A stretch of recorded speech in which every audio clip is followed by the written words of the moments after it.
Vamos a hablar con alguien que entiende y mucho del tema pobreza, que además es un gran amigo y un hombre que ha trabajado mucho con la pobreza. Es Héctor Totti Flores, ex diputado nacional, actual concejal de La Matanza y fundador de la cooperativa La Juanita. ¿Qué tal, Héctor? ¿Qué tal, Mariano? ¿Cómo le va? Muy bien. ¿Cómo andan todas las cosas por La Matanza? Y digamos que bien. ¿Bien para, digamos, como una formalidad, como un formulismo, o está bien en serio? No, hoy está muy mal todo, fundamentalmente la situación de la gente.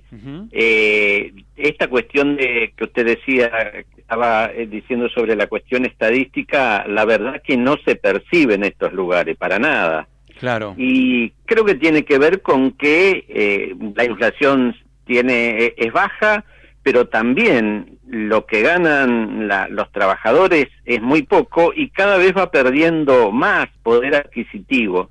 Algunas cosas que son de percepción.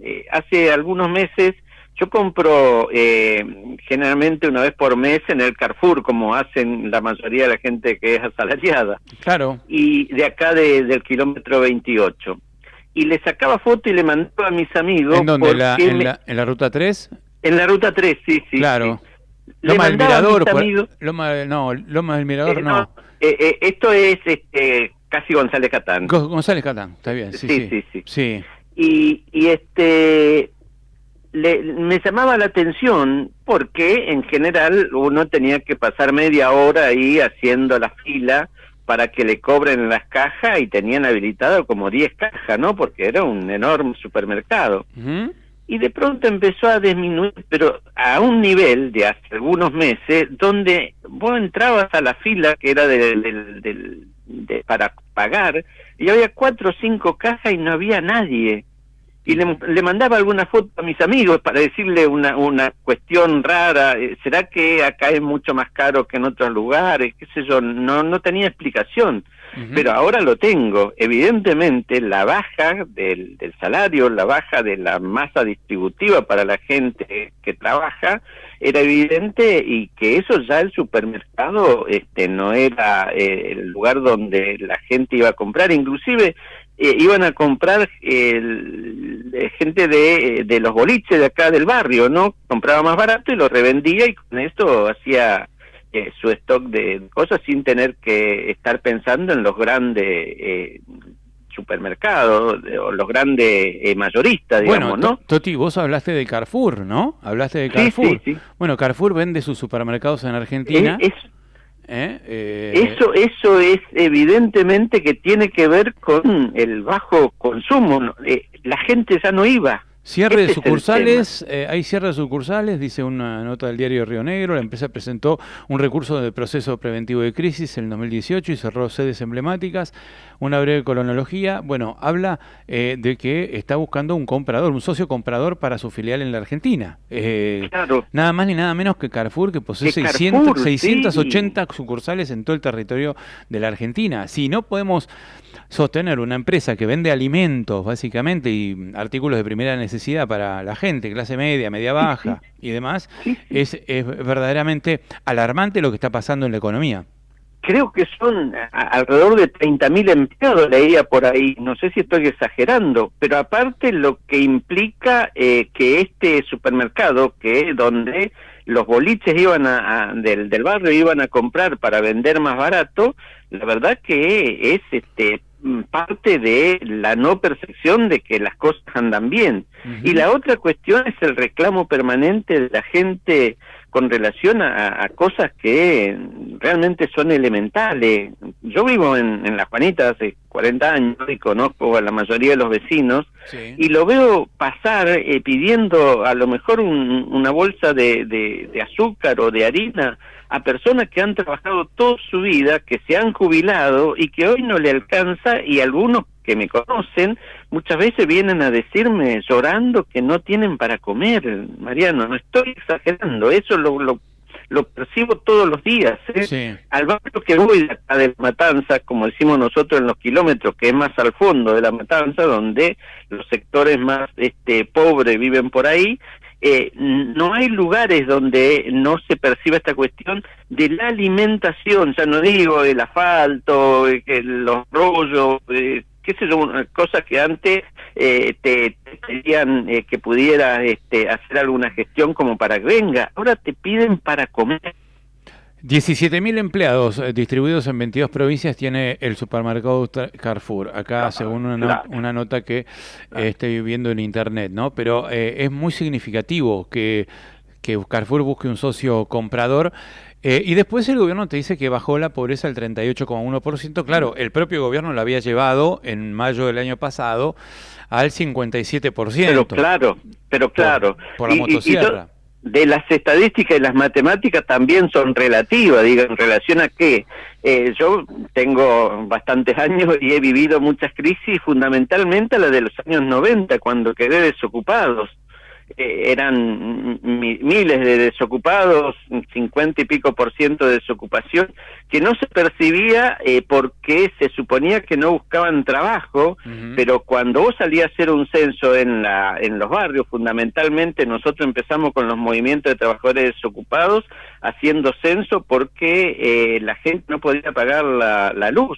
Y entonces la empresa nos dice de que viéramos quienes realmente no podían pagar y que les lleváramos la firma, qué sé yo, y que ellos iban a hacer una excepción. Bueno, la mayoría de la gente que no podía pagar era porque no tenía trabajo. No es que no le alcanzaba la plata, no tenía trabajo. ¿Y ahora está pasando lo mismo? Ahora está pasando peor, Mariano. ¿Sabe por qué? Porque el gobierno y la venta de la joya de la abuela y qué sé yo, que generaron el dólar 1 a 1 y que estábamos en el primer mundo, de alguna manera tenían otra sensibilidad. El gobierno de Menem fue el primero que sacó masivamente los subsidios para los desocupados, que eran los planes Trabajar. Y el plan Trabajar era casi como un sueldo de los municipales acá en La Matanza, en casi todo el país, ¿no? O sea que era importante tener el plan Trabajar. Es decir, había una sensibilidad distinta hacia la gente que se quedaba en la calle. Por supuesto que eso te quitaba la posibilidad de lo que eran los obreros en la Argentina, que vos tenías un trabajo seguro y tu aspiración era de ser de clase media siempre. Yo siempre cuento, por ejemplo, yo vine a vivir en una villa en San Martín cuando vine de Ríos. Estuve un año, pero apenas conseguí un trabajo por La Matanza, me vine para La Matanza con la idea de comprarme un terrenito y hacer una casa, y la construcción de traía la casilla que sacabas de la villa, ¿no? Y lo ponía en el fondo del terreno, y muchos me decían, pero la mayoría está en el fondo. ¿Por qué? Porque vos aspirabas a que ibas a hacer tu casa de material adelante. Es decir, aun cuando vos vivieras en esas condiciones, tenía una aspiración. La otra aspiración de ser de clase media era que tus hijos fueran a la universidad, a la escuela pública, a la universidad, qué sé yo, y que fueran profesionales, y de ahí vos integrabas a la familia de clase media. Esa era la aspiración que hoy se ha perdido. Hoy querés sobrevivir, Mariano. Es terrible lo que está pasando. Bueno, una familia con los datos de ayer del INDEC informó, estamos hablando de los datos que informó el INDEC ayer, y si podemos poner en pantalla los gráficos del INDEC, pero tenemos que una familia para no ser pobre necesita ahora 1.128.398 pesos, según el INDEC. 1.128.398 pesos para no ser pobre. Hay muchas familias que superan este piso en sus salarios, en sus changas o en sus trabajos. Es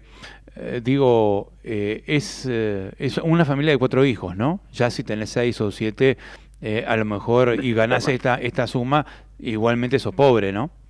Mira, yo no conozco en el vecindario quienes ganen eso, inclusive algunos que son, no ganan los maestros, no ganan los profesionales.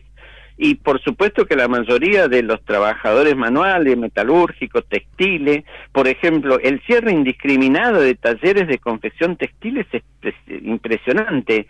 Que eso también, muchas mujeres solas que tenían su familia, qué sé yo, que criaban sus hijos con ese con ese tallercito y no saben qué hacer.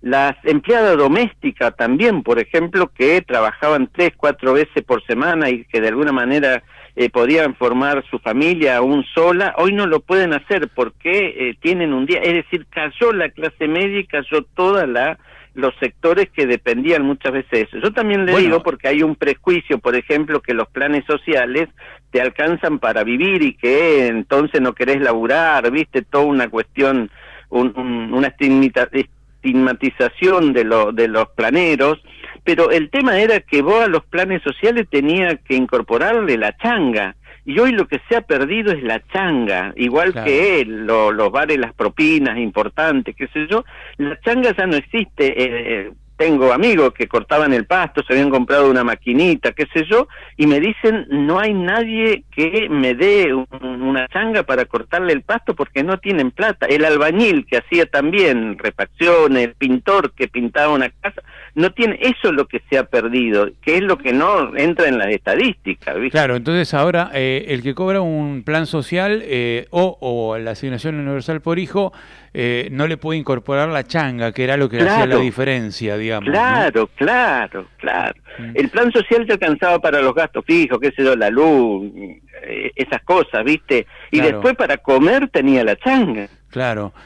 Bueno, un médico residente del Garraham gana 800.000 pesos y Javier Milei y Juliana Santillán, diputada de Milei, decía, por ejemplo, que para no ser pobre tenía que ganar arriba de 360.000 pesos, y ahora vemos que el INDEC dice 1.128.000 pesos, ¿no? Para no ser pobre, con lo cual, y el propio Milei lo repitió, esto lo repitió Milei. Lo más preocupante, en uno de los últimos reportajes, dijo que mienten los residentes porque si ganan 800.000 pesos, la mínima para no ser pobre es 360.000. Pero claro, eso es para una sola persona, pero se supone que el residente tiene una familia, a lo mejor una mujer, una novia, con un hijo, ¿no? Porque los residentes son jóvenes, pero ya están en edad de generar una familia, ¿no? Y si alquilan, bueno, ahí fuiste, ¿viste? Claro. Yo, por ejemplo, la otra vez hablaba con también un periodista que trabaja con las cuestiones de la Comisión de Alquileres y qué sé yo, me preguntaba cómo había, porque la liberación de los precios de los alquileres, dice, hay más locales para alquilar. Le digo yo, mirá, las entradas, viste la ruta 3 que atraviesa toda La Matanza, vos para entrar a los barrios generalmente esa es la calle comercial, digamos, ¿no? En el caso de la Juanita y la calle Da Vinci. Y sí, hoy vas a caminar 10 cuadras para adentro de la ruta 3 y en cada cuadra tenés 3 o 4 locales que tienen el cartel de se alquila o se vende.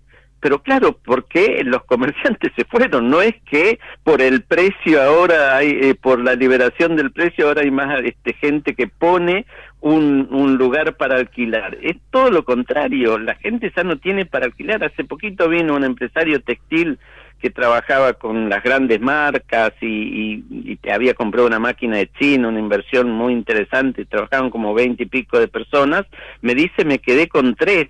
Y no tengo ahora para poder solventar el alquiler del taller, que le salía como 2,5 millones de pesos, ¿viste? Por supuesto que con 3 máquinas no necesita eso y no lo podés, ese gasto fijo, sacarlo, ¿viste? Es terrible lo que está pasando acá abajo, Mariano. Y yo creo que eso no lo percibe los que tienen la posibilidad de cambiarlo, y la crueldad se ha instalado como parte de una política que gana votos. Evidentemente algo nos está pasando también como sociedad. El humanismo que tenía el argentino de la integración, el argentino solidario y todas esas cosas, ha encontrado un canal para sacar lo peor como persona, y aparece este presidente que realmente es una bestia. Hay todo una suerte de elogio o de exaltación de la crueldad, ¿no? Sí. En la Argentina. Lamentablemente esto lo puso de moda Milei. Me parece que como parte de esta grieta que en la Argentina se instaló entre el kirchnerismo y el no kirchnerismo, entonces yo noto que mucha gente, por desesperación para que no vuelva el kirchnerismo, se vuelve cruel. Dice, no, hay que ir contra todos estos, porque todos estos son los que nos generaron el mal, ¿no? Y Milei los convenció, así como otros líderes en la historia, las historias más desgraciadas del mundo, han convencido a las poblaciones de que los culpables eran determinadas personas y iban contra ellos. Ahora es como que han convencido a la gente de que los culpables son los jubilados, los pobres, los médicos, que son todos ñoquis, que son todos parásitos del Estado. Es una cosa de locos. Y todos los que no piensan como ellos, digo, ya no importa qué extracto social ni nada. Y una cuestión de uno que conoce la lucha, que siempre ha estado en la calle, como en mi caso, yo no reniego de mi pasado de piquetero, qué sé yo, pero que también busqué la integración y hicimos la cooperativa La Juanita, que hoy es un ejemplo también en ese sentido, de búsqueda de trabajo y toda esa historia. Claro. Uno sabe que en realidad no se puede tener dos adversarios al mismo tiempo en el mismo nivel. Hay que buscar quién es el que está haciendo daño en el momento preciso. Algunos, bueno, yo he votado en el Consejo Deliberante el repudio al DNU que le daba todos los poderes al presidente en su momento, como siempre lo habíamos hecho también cuando estuve de diputado nacional junto con Carrió, a cualquier DNU, digo, ¿no? Y también en el caso de Lilita Carrió, que es la que me ha llevado a la política y de ella he aprendido la mayoría de las cosas, me enseñó que no hay que estar fijándose en las encuestas para tomar posturas que son de principio.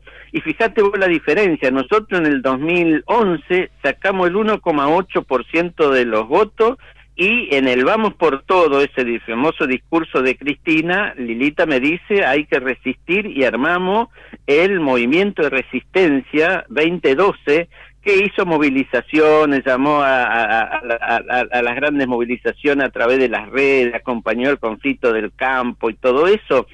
¿Y qué era lo que pedíamos? Mirá la diferencia, ¿qué era lo que pedíamos? ¿La resistencia para qué?